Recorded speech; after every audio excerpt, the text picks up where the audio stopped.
சைதாப்பேட்டையில் மாண்புமிகு தமிழ்நாட்டின் முதலமைச்சர் அவர்களால் கடந்த 2 மாதங்களுக்கு முன்னால் 150 பெண்களுக்கு ஆட்டோ ஓட்டும் பயிற்சியும் தந்து அவர்களுக்கான உரிமம் போன்ற உரிமங்களை எல்லாம் பெற்றுத்தந்து மானியத்துடன் கூடிய சலுகை விலையுடன் கூடிய ஆட்டோக்கள் 150 வழங்கப்பட்டது.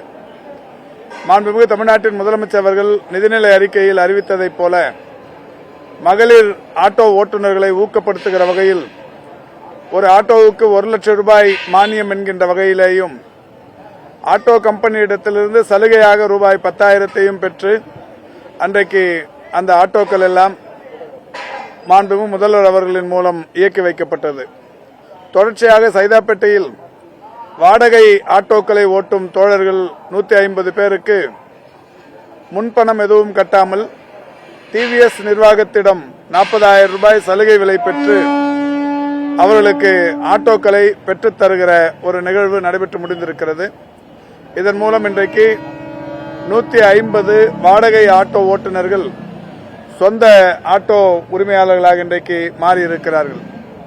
முன்பணம் இல்லாமல் சலுகை விலையில் 40,000 ரூபாய் சலுகை விலையில் அவர்களுக்கு இந்த ஆட்டோக்கள் இன்றைக்கு வழங்கப்பட்டிருக்கிறது.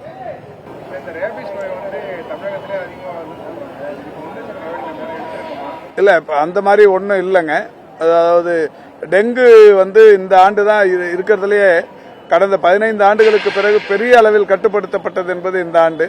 குறிப்பாக மாண்புமிகு தமிழ்நாட்டின் முதலமைச்சர் அவர்கள் 10 வாரங்கள் தொடர்ச்சியாக மருத்துவ முகாம்கள் நடத்திட வேண்டும் என்று சொல்லி அந்த வகையில் ஒவ்வொரு வாரமும் 2000-3000 முகாம் நடத்தப்பட்டது. அக்டோபர் 29ஆம் தேதி தொடங்கி டிசம்பர் 30ஆம் தேதி வரைக்கும் ஒரு 30,000த்திற்கும் மேற்பட்ட மருத்துவ முகாம்கள் நடத்தப்பட்டு பல லட்சம் பேர் அதன் மூலம் பயன்பெற்றிருக்கிறார்கள். டெங்குவும் கட்டுக்குள்ள இருக்கு, மழைக்கால நோய்கள் அனைத்துமே கட்டுக்குள்ள இருந்தது.